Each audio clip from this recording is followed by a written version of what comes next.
Hello, hello, and welcome to What's Wrong with the Podcast. Today we have the pleasure of speaking with Ryan Abbott. Ryan is a mediator and arbitrator with JAMS, partner at Brown, Neri, Smith & Kahn, professor of law and health sciences at the University of Surrey School of Law, and adjunct assistant professor of medicine at the David Geffen School of Medicine at UCLA.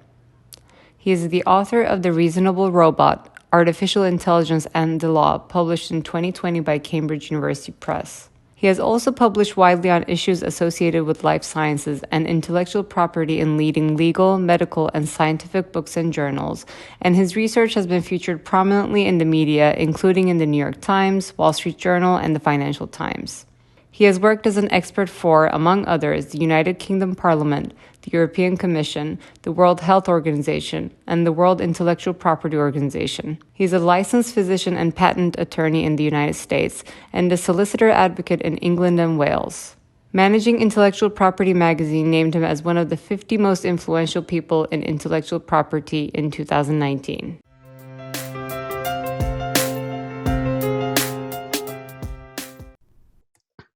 Hello, everyone. Welcome to our podcast. Today, we have the pleasure of speaking with Ryan Abbott. He's the author of The Reasonable Robot, and he's a professor and chair of law and health sciences at University of Surrey. Hi, Ryan. Welcome. Thanks so much for having me. Thanks so much for being here. Please tell us more about yourself. My name's Ryan Abbott. I'm a law professor at the University of Surrey in the United Kingdom, and I am a physician and an attorney by background. And these days, most of my work and research focuses on artificial intelligence, how that is going to impact society, and what sort of legal frameworks we should have to ensure we get the most benefits out of AI while minimizing its risks. Amazing. And this is so fascinating for us because normally in our day-to-day, when we think of law and technology, they kind of live in different bubbles in our heads, although you're the perfect embodiment of them merging together. So can you please tell us I guess the current landscape of what is the current working model for legal and AI or technology in general, and because when we're looking at in their own environments, they have such different timelines and priorities, and that sometimes creates risks or concerns or around innovation and progress maybe, or it could slow things down, or one might move very fast and not consider of some legal concerns, which can cause other problems. So there's a lot of contradictory characteristics that they both have. So what do you see today as the current landscape, and what type of issues you see that is also being born through this different characteristics today and potentially for the future? Sure. Well, it's a great question. Artificial intelligence and things that it is helping people do, or things that it is sort of functionally doing on its own, are already subject to a whole host of regulations, but they're generally regulations that weren't designed with AI in mind. So for example, people are developing self-driving cars. Hopefully they'll be on our streets soon because they're almost certain to be safer than human drivers. But it's still unclear, even as much as we've known this is coming, what the regulatory framework for that sort of thing, and it's largely based on regulatory frameworks of human driving. In fact, sometimes that's appropriate, but sometimes we really need to think about how AI is changing the picture and have laws that are more accommodating to machines doing sorts of things that people used to do, or to changing natures of behavior with AI and people. So for example, some states have had laws that there has to be a human driver behind a wheel or in a driver's seat. That sort of thing clearly wouldn't work with a self-driving car, even if a self-driving car was so safe it never caused an accident. So it could be as simple as laws like that standing in the way of us getting benefits out of AI, or laws that have to do with AI generating innovation and whether or not that sort of thing can be protected. There's a lot of different legal issues with artificial intelligence that are concerning to people, or in good or bad ways. So AI is almost certainly going to make our roads much safer, right? They already make our planes much safer. They also have the potential to do all sorts of bad things, for deep fake videos to be created, for people to use AI to commit financial or social or political manipulation. Mm-hmm. AI can act in biased and non-transparent sorts of ways, in ways that cause harm, from rejecting credit applications to discriminating in hiring processes to sending some people to prison and not others. So Yeah. there's a growing awareness, and has been over the past few years, that AI is going to be really disruptive to some areas of society and the law, and that we need better laws to accommodate this. There's an effort to do that both, at the legislative level, with states and national governments looking at, well, how should we change our laws? But there's also a critical role for companies and entrepreneurs and industry groups to be doing this sort of thing, because the law tends to just set a bare minimum of behavior. Like, you can't do Yeah. this, but we still want people and companies to be doing more. So even if you could have an AI that, caused a certain amount of harm or engaged in a certain amount of bias doing your hiring, as a matter of law, companies should be aiming for a higher ethical standard than that. Yeah, you've landed on a very interesting couple of things. Well, first of all, I mean, it's no surprise to anyone that policy kind of usually lags, right? And with that, I mean, we not only we need to be in a field that is just so new and groundbreaking, but even we see that in like city planning, where because the policy lags, zonings are not updated as robustly as should, cities don't develop in the way that they potentially can. So um, there is, I think, so much historic evidence on this that, um, corporations, private institutions that are innovating and pushing boundaries sort of push the policy to adapt. Um, do you think there is any change in approach in the way legislation is being built to sort of like have a learning curve from past examples where, if, this was done more, this was written more comprehensively or inclusively, or even running some potential future scenarios and writing it around that. And so that we don't necessarily always fall in a place where legal slows us down? Or is the intention to actually slow down to make sure we also double think what we're doing? Because innovation, as disruptive as it is, could be amazing, but then we also usually land on consequences that we didn't plan for, and that's creating a host of like other issues in the world. So do you think there's a learning curve where like sort of I guess the profession of law tries to like adapt and be more robust, or is it actually designed to sort of like slow us down a little bit on purpose? Well, another very interesting question. I suppose you could say, broadly speaking, there's sort of two views of the role of law and regulation.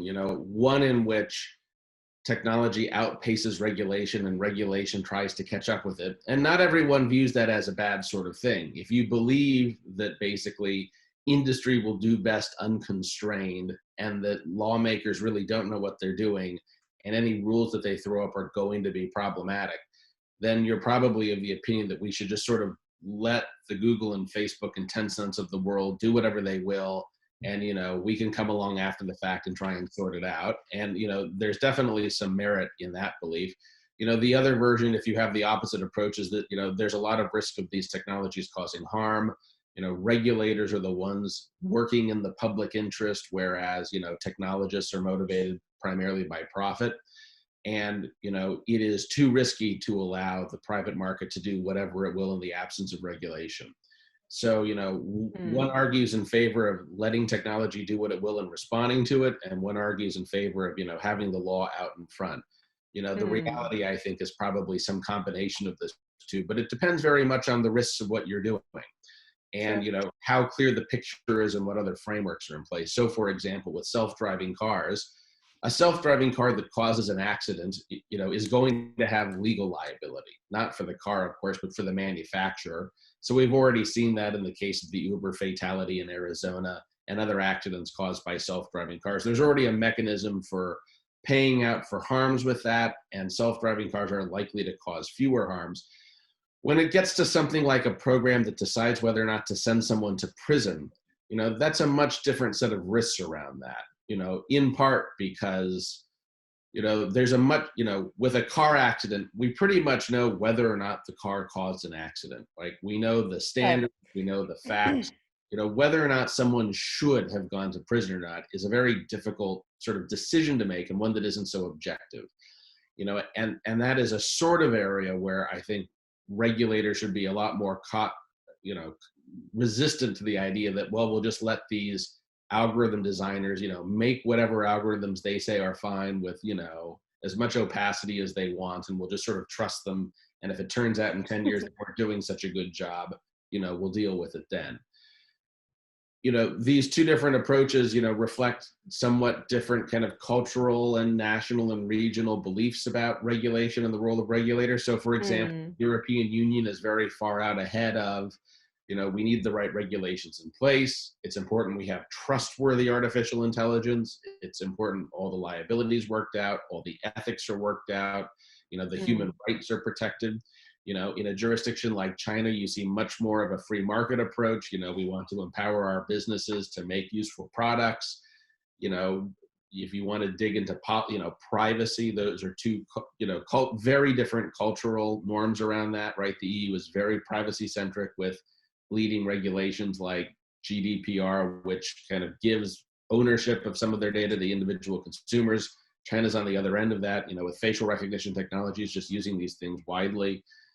Is there a right solution to which one of those is appropriate? It is different values, and perhaps coming from more of, the Western side of things, I think there are definitely some areas, at least, in which we really want to think these things through now before technology develops in a way that isn't socially beneficial.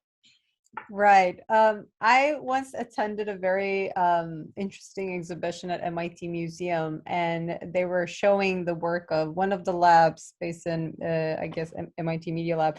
And it was sort of showing the reasoning of the self-driving vehicle in terms of like a situation where it needs to pick and choose. And so, and we were sort of positioned as like the builders of the AI. So it was telling us to, okay, let's say on the road, you see an elderly woman on the right side and a family with children on the other side. And you need to maneuver which one you're more likely to hit and not like avoid hitting the other. And we basically, based on our own like just thought and culture and background, came up with decisions, which then like sort of laid out what's the decision making mechanism of the AI. And that is very to your point in saying like designers' choice and bias. Like, and then even like not only age, but then other factors come in, racial profiling, as you said, and all other things. So even when we're talking about self-driving vehicles and how safer they might be compared to like cars that are driven by us, basically, there is still some like details that live in that is very scary when you think about it. And then you're seeing that, well, yes, these are smart vehicles and they will be very safe, but they will carry the bias of their creators. So how is that bias, I guess, regulated, right? So there's the human aspect of the technology. And then there's the machine learning side of the technology, right? Like when the car decides, or I don't know if it will decide, but if we're in a position where it's like deciding and making decisions on its own and is learning from past experience and improving behavior, how is that behavior going to be improved? And how is that going to be regulated? Like for humans, our consequences on a legal side is more clear. There's a fine, you might go to prison or whatnot, like so many factors. But what happens when we're also sort of regulating machines? So what are your thoughts on that? Like sort of like the triangle of like legal, the human creators, and sort of like the machine's own will eventually. The self-driving car, decision making is relevant to a lot of other areas, but I think very well illustrated in the self-driving car context, with this decision, do I hit an old person or a young person? Do I hit, two people or one person? I think everyone's pretty much on board with, all things being equal, one person rather than two people. But there's a couple interesting ways in which AI really changes this whole scenario. I mean, firstly, AI may do away with the need for this problem. Because if AI has the ability to have to make a decision between hitting two people or one person, it may just be able to react in a way that doesn't require it to hit anyone, right? I mean, these things are going to get so safe, we may no longer have this, trolley problem, as they call it, existing with self-driving cars at all. The other interesting thing with people is, if you're about to cause an accident and you have a choice between hitting a younger person or an older person, you don't have time to consciously make a decision about who you want to hit and weigh the pros and benefits, pros and cons of that. But self-driving car designers have to, right? Or they have to design things in a way where they aren't capturing that sort of information, and maybe that is good or maybe that is problematic. So you mentioned that one way people could, concerningly design a car would be to say, do I want to hit, a person of one race or a person of another race? One design solution to that is not capturing data on race, so it's not a variable the car could take into account, or, potentially even looking at proxy variables for that. Or do I want to hit a person wearing a motorcycle with a helmet or without a helmet? There's an argument to be made on either side of that. And, these are values that are not socially set in stone, and we don't really hold people to standards of kind of having the right choice with them, but we will hold AI designers, to higher standards with that. So, I think the solution to this is that one can't just allow individual software designers to be making these decisions. Yeah. You need good governance systems from companies, that have really higher level and even C-suite engagement on what the issues are and what decisions are being made. You need to be very transparent and explicit about the design choices you're making to either, make these variables you decide between, or decisions not to make these variables you decide between. And, to have groups of people working with programmers, some of whom have, are ethicists and attorneys and have humanities backgrounds, helping to make sure that, the best decision we can make is being made. And that's something that really applies, to self-driving, to credit scoring, to hiring algorithms, to any of the sort of thing that vehicles are doing like this. When a car does run someone over, it may functionally be acting, essentially with some degree of agency. In other words, yes, someone programmed the car, but really hundreds or thousands of people may have programmed the car. And there may be no way of saying, well, this car hit this person because this programmer back here made this decision. Right. Functionally, the car ran someone over. I wouldn't necessarily think of the car, though, as having its own will, even if it, behaves in a way like a person that has will, because cars and people can behave the same way, but they aren't the same internally. I think, really what we want out of our legal liability systems for this are, one, making sure that, the right frameworks are in place to improve safety. And that fundamentally happens when the car's manufacturer is liable for it, pretty much as with any commercial product. Tesla has an incentive then to keep its cars from hitting people for tort liability, but of course also reputationally, because they don't want cars running people over for a variety of reasons.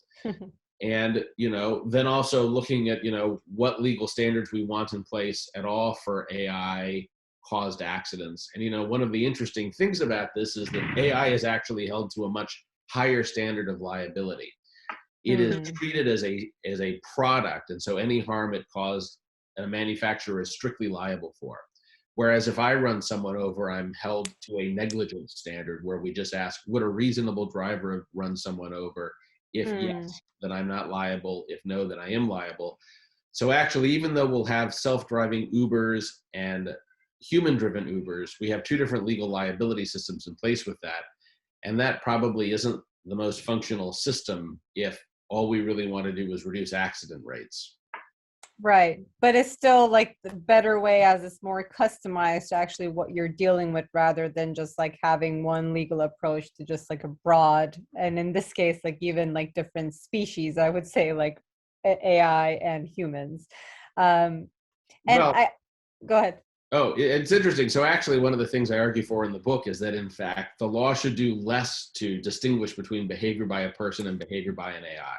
Interesting. So the reason that might be a good idea and how it would come into effect in the car driving scenario, for example, is let's say 10 years from now, a self-driving Uber almost never causes an accident. Hmm. Then the real danger on the road is human beings who cause 94% of accidents out of human error and who kill more than 1 million people a year, or 30,000 people in the United States. I mean, driving is not so safe an activity when you have a person behind the wheel. If instead of saying would a reasonable driver have caused an accident, we ask, well, would the reasonable standard of driving, which would be a self-driving car at that point, have caused an accident? Then if I'm out and I cause an accident, then I'm liable for it. And that is a little unfair to me in that we're holding me against the standard of a self-driving car. But it's also me choosing to put other people at risk, and you as a pedestrian really being the recipient of my, decision not to automate. And I think it actually, Interesting. when we have a standard of care, it should probably apply to behavior by an AI or behavior by a person, and the safer standard will set the benchmark for what needs to be done. Yeah, and actually what you're saying is also what we were talking about, like how usually legal system slows down technology and innovation, but in this case, when you're looking at it as like one being, you're sort of like encouraging the technology improvement that also provides human safety through the legal system itself. So it's very interesting that how, as over time, if people are found responsible for causing an accident, then the more like popular and preferred method will be to automate because of all these like, I guess legal consequences as well. And in this scenario, the legal system is actually encouraging technology to take more place and participate when it's for the betterment of the society. So it's a very interesting discussion. And oh yeah, well, it's interesting, right? And the law kind of works in both ways on this, and sometimes it does it well and sometimes it doesn't. So with the rule I'm proposing, we would indeed encourage automation when it was a safer thing to do. And that might be self-driving cars. It may be having robotic surgeons. It may be right. who knows what. Sometimes the law encourages automation even when it isn't more efficient. So, for example, if my university could replace me with a robot, they're soon to be doing that. They would save money even if we were about as good otherwise, because they wouldn't have to make payroll taxes on my salary. There's all sorts of, human-centric taxes in the form of payroll and income taxes that don't apply to work done by a machine.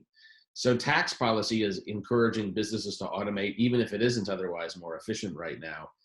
And also, you lose tax revenue when you automate because almost all taxes come from labor income rather than income on capital. So there's all these areas of the law where people haven't really thought about, with AI in the picture, how this is changing things. And, maybe we need to rethink some of this. Yeah, and what you're saying in terms of, I guess, like tax policies, although it's still like part of, I guess, the overall legal system, in that scenario is purely for the companies or organizations' profit, right? Then like we're comparing to like changing the entire, I guess, user experience just because it's more profitable for the organization versus like in an area like cars and safety that's more for overall societal benefit. So I think then what are your thoughts on sort of like everything being reviewed by like a more like one legal umbrella, but then like sort of separating like what is societal benefit and when is just sort of corporate financial benefit, and how does that like differ based on our approach in terms of like automating?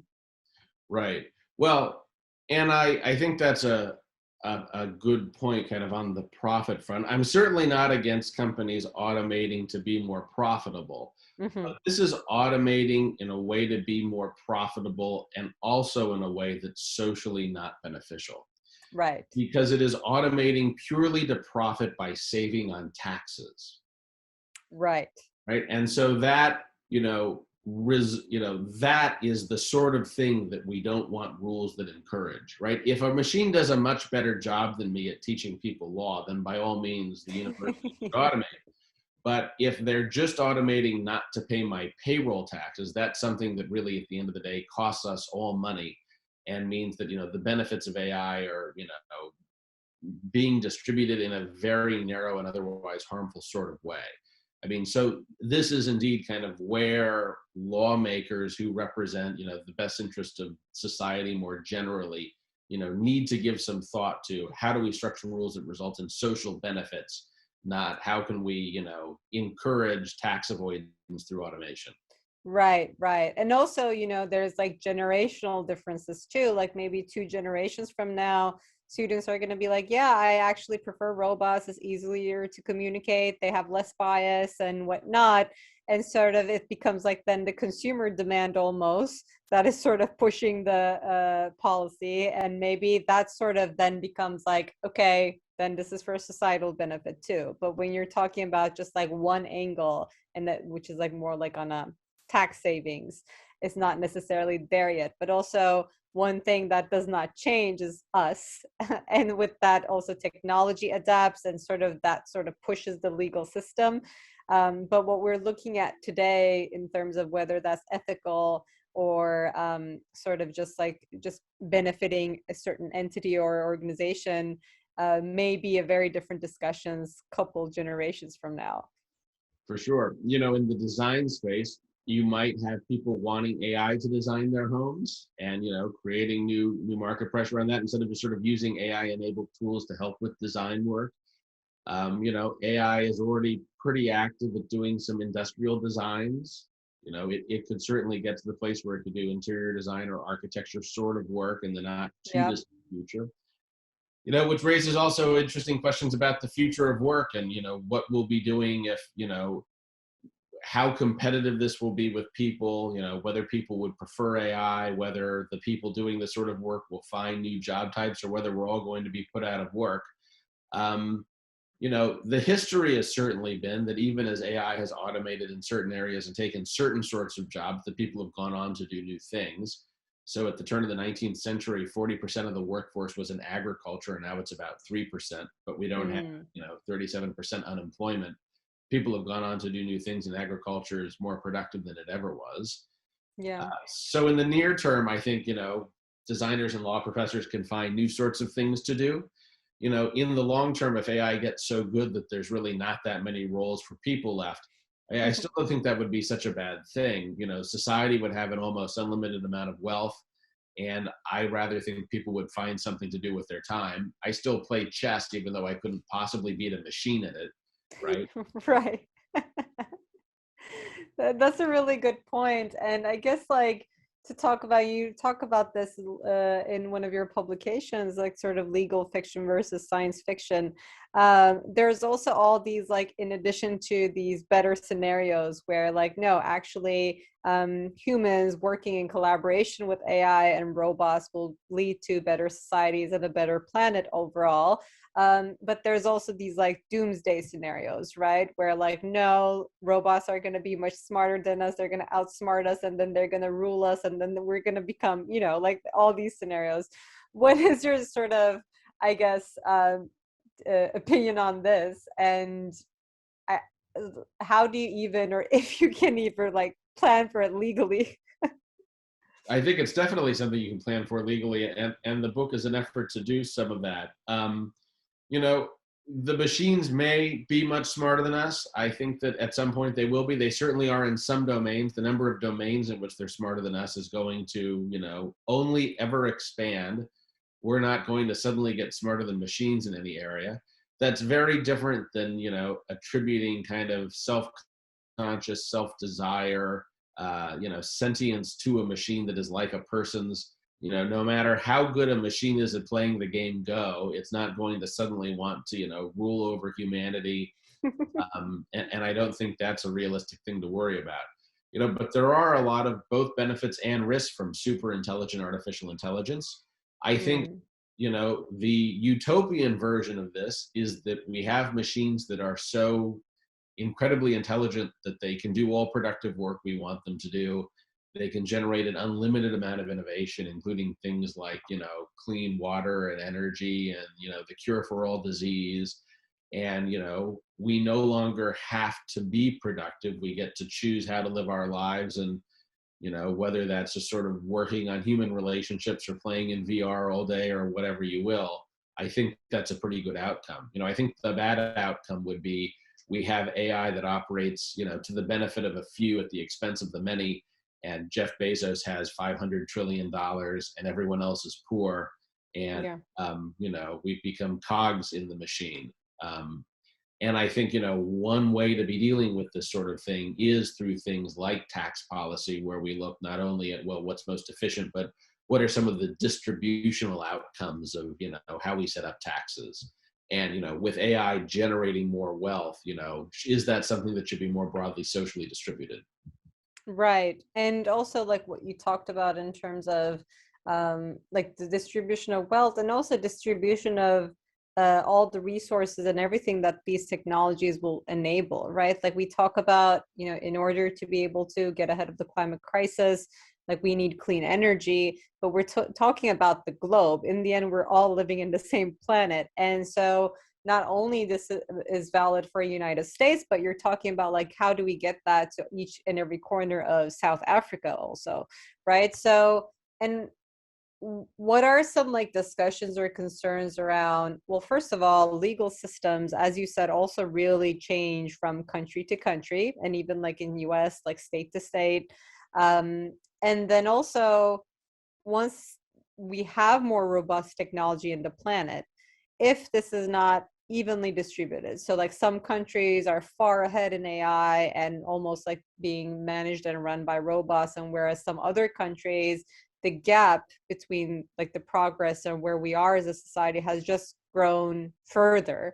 And there's like minimal technology still available to sort of help the society with all their like food poverty, cleanliness issues, or health issues.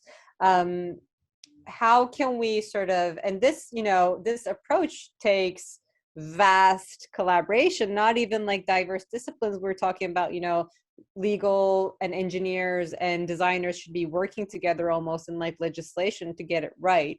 But also now we're talking about like global collaboration, where we see efforts in like such as Paris Agreement. Not everything is very smooth, and the world's biggest economy can just decide in one day to like pull out of it and then come back again, and like all political or personal interests or concerns get mixed in something that is for the global benefit. So how can we even like begin crafting or drafting a sort of a legislative system, or like I guess, or a roadmap to follow, so that we're not creating a worser planet than we are now and create more problems for the world, but equally benefit from all the technology has to offer? Yeah, that's a very complex issue, and as you point out, it's something that exists without AI, for example, in the climate change, Right. how countries will work together and the value of multilateral systems and, foreign development for less developed countries. Ultimately, I think a lot of that is political. Yeah. And I think that, AI is going to has the potential to resolve a lot of those challenges, and also has the potential to exaggerate, to worsen many of them.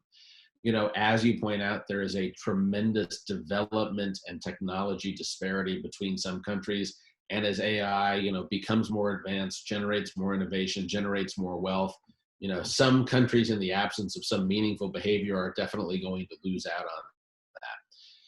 Whether we have as a country a political system that values multilateralism, working with other countries and providing, encouraging and subsidizing foreign aid, is really down to sort of, who we're electing as our leaders. Right. And I think, AI, will hopefully have some impact on deciding that. And, also something we've seen well with the COVID crisis now, where we've seen vaccine nationalism and shortages in supply chains, and, lots of countries aren't getting any vaccines right now. And I think it has in some senses been a tremendous success, but in others a tremendous failure. It's sort of how poorly many countries have worked together multilaterally. Right. But with some successes like Gavi, the vaccine initiative that have been providing vaccines to developing countries, I think we have a lot of historical examples to look at, including with the COVID crisis, as to, what can we learn from this and what can we do better with AI, and how can we ensure rising tides lift all ships, they don't submerge some nations in climate change.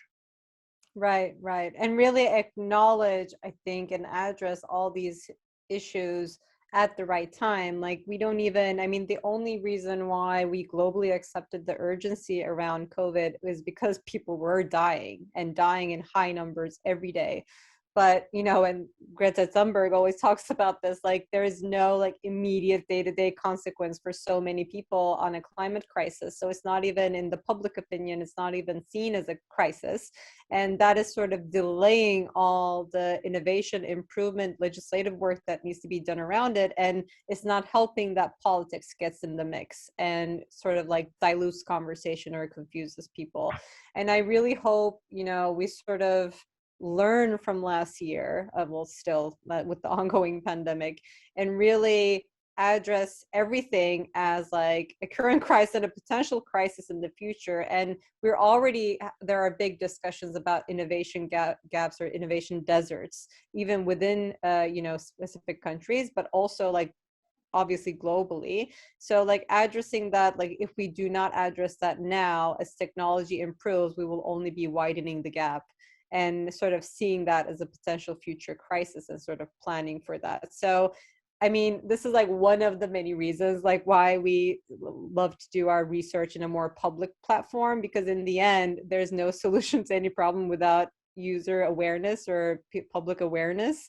And it's really about like, I have much greater hope for like next generation. They're already on like, climate strikes, which none of the older generations did. So I have like huge faith in like the next generation, but it's really about like being aware of all these like potential, risks in the future that is caused or enabled by technology or poor legislative action or politics, and sort of really plan for that and be aware of that and educated about it early on.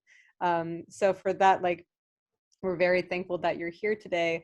And we would want to like hear your advice to, I guess, anyone who tries to go into a field and sort of make progress and push boundaries. And this is either like, having a very newer approach to more like a very old rooted sector like law, or it's like in technology and you're trying to, make progress or push boundaries. What would be your advice to anyone who is trying to do that?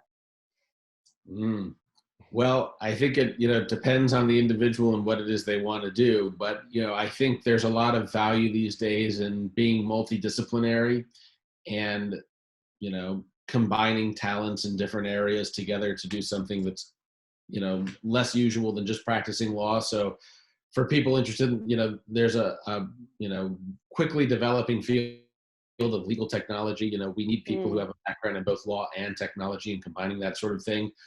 And that's not necessarily to say that students in law school should be going out learning to code. I don't think they should, but I mean, at least learning about issues specific with technology and, becoming comfortable with the technology so that they can be part of a wave of people who are using it in their lives and applying it appropriately. So I suppose as an educator, I hate to say that I've just suggested to people that they go learn another discipline, but I guess that is more or less what I suggested. Well, we thrive on multidisciplinary work, so this is actually great to hear. And I think designers especially really, resonate with that. So thank you for that. Are there any, and you have such great publications and your book is amazing. Is there anything that we should be on the watch for in the near future that is coming from you soon? Oh, well, thank you for saying that. Well, one of the initiatives I'm involved with is a legal test case that is trying to get patent protection for inventive output from an AI without a traditional human inventor. Ooh. And in fact, just yesterday, I had a hearing at the Eastern District Court in Virginia where the judge was a bit skeptical about this. But, this is a test case that's proceeding in the US and in several other countries. And the idea is essentially that now that you have AI that is automating the creative process, whether that's, making a song or designing a house or inventing a new type of flashing light, which is one of the things that arts did, to have people building and using and developing AI that can do that sort of thing, you want it to have a similar sort of protection to, hiring a person to do that sort of thing for you. But right now in the US, the IP system says, well, if you don't have a traditional author or inventor, you can't get protection for it at all, which really discourages, even if an AI could design a better house than I could, and definitely it could do that, it would discourage people from using it if you had two different systems of protection. That is a controversial case, and there's a lot of interesting issues associated with it, but, that will be a fun thing to keep track of, I think. Yeah, it's so fascinating and so relevant to, I think, the design community as well, where, what does happen to IP and ownership and patent and copyright and all of that when AI is sort of the creator. That is very interesting. We'll definitely follow up on that, and we encourage all our listeners and followers to do so as well. Thank you, Ryan. This was such a treat. Thank you for joining us. Thanks so much. Take care. And that is this week's episode of What's Wrong with the Podcast. To make sure you never miss an episode, subscribe to our show on Apple Podcasts, Spotify, or any other podcasting platform. You can also subscribe to our YouTube channel. Links can be found in the episode description, and you can also find them on our website, podcast.what'swrongwith.xyz. If you found value in the show, we would appreciate if you could rate us and leave a review, or you can simply tell your friends about us. For more details on our guests, follow us on Instagram and Twitter. Don't forget to join us next week. Thank you for listening. And that is this week's episode of What's Wrong with the Podcast. To make sure you never miss an episode, subscribe to our show on Apple Podcasts, Spotify, or any other podcasting platform. You can also subscribe to our YouTube channel. Links can be found in the episode description, and you can also find them on our website, podcast.what'swrongwith.xyz. If you found value in the show, we would appreciate if you could rate us and leave a review, or you can simply tell your friends about us. For more details on our guests, follow us on Instagram and Twitter. Don't forget to join us next week. Thank you for listening.